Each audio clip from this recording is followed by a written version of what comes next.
महाराष्ट्र के अंदर जोहार जय भील प्रदेश। आज दाहोद जिल्लाना झालोद तालुकाना गराडू गाम खाते आदिवासी परिवार द्वारा एक चिंतन शिबिरનું आयोजन કરવામાં આવ્યું હતું, જેના અંદર આદિવાસીઓનો ઇતિહાસ, આદિવાસીઓની સંસ્કૃતિ, આદિવાસીઓના હક અધિકારો અને આવનાર સમયમાં આદિવાસીઓ સામાજિક, આર્થિક, રાજકીય રીતે કઈ રીતે આગળ આવી શકે અને પોતાનો વિકાસ કઈ રીતે કરી શકે એ માટેની સામાજિક ચિંતન શિબિરનું આયોજન કરવામાં આવ્યું હતું અને ખૂબ જ મોટી સંખ્યામાં આદિવાસી ભાઈઓ અને બહેનો આજે અહીંયા પધાર્યા છે અને અલગ અલગ સામાજિક કુરિવાજો અને શિક્ષણ, રોજગારી જેવા વિષયો પર અમે ચર્ચા વિમર્શ કરી રહ્યા છીએ। યુસીસી ને લઈને શું કહેશો? જે યુસીસી નો કાયદો યુસીસી નો જે કાયદો ભારત સરકારની ઉત્તરાખંડ સરકાર અને ગુજરાત સરકારે જે જાહેર કર્યો છે, એના અંદર ઉત્તરાખંડ સરકાર અને ગુજરાત સરકારે પણ આદિવાસીઓને એમાંથી બાકાત રાખવા માટેની વાત કરી છે, જેને અમે બિરદાવીએ છીએ। પરંતુ અમે સાથે સાથે મેસેજ પણ આપવા માંગીએ છીએ કે આદિવાસીઓને આ યુસીસી નો કાયદો આવનાર સમયમાં પણ લાગુ ન કરવામાં આવે એવી અમે રજૂઆત અને માંગણી પણ કરીએ છીએ કે તબક્કાવાર આદિવાસીઓને આ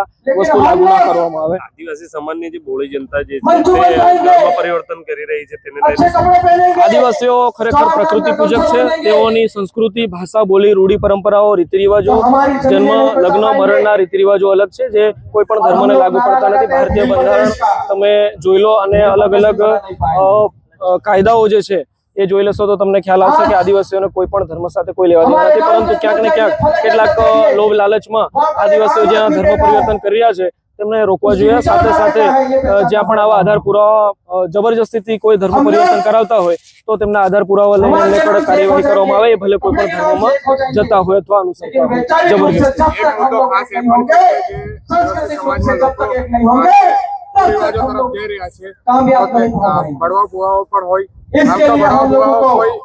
વિધિ કરતા હોય એ અલગ હોય અને કોઈ સારું કામ કરતા હોય તે અલગ હોય। તેના જો આદિવાસીઓની સંસ્કૃતિ, રૂઢી, ભાષા, પરંપરાઓ એ વૈવિધ્યસભર છે।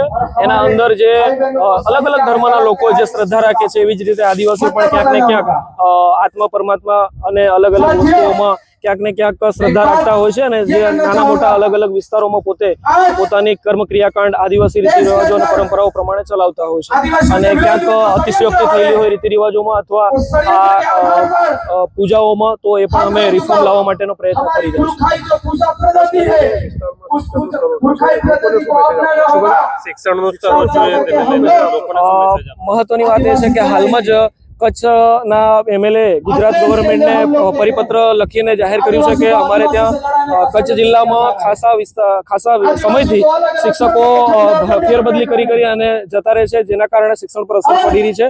તો અમે પણ આ જે ગુજરાતનો જે દાહોદ જિલ્લો છે એ સૌથી ઓછું પરિણામ ધરાવે છે 10મા અને 12માના રિઝલ્ટમાં અને સાથે સાથે સૌથી ઓછો સાક્ષરતા દર છે અને સૌથી વધારે ડ્રોપ આઉટ રેશિયો પણ દાહોદ જિલ્લામાં જોવા મળે છે। તો ગુજરાત સરકારને અમે એ વિનંતી કરવા માંગીએ છીએ કે ગુજરાતના દાહોદ જિલ્લામાં પણ સ્થાનિક યુવાનોને શિક્ષક તરીકે ભરતી કરવામાં આવે, જેથી કરીને એ લોકોની બદલી ના થાય અને બાળકોને ગુણવત્તાસભર શિક્ષણ મળી રહે। અનિલ ભુરિયા, આદિવાસી પરિવાર।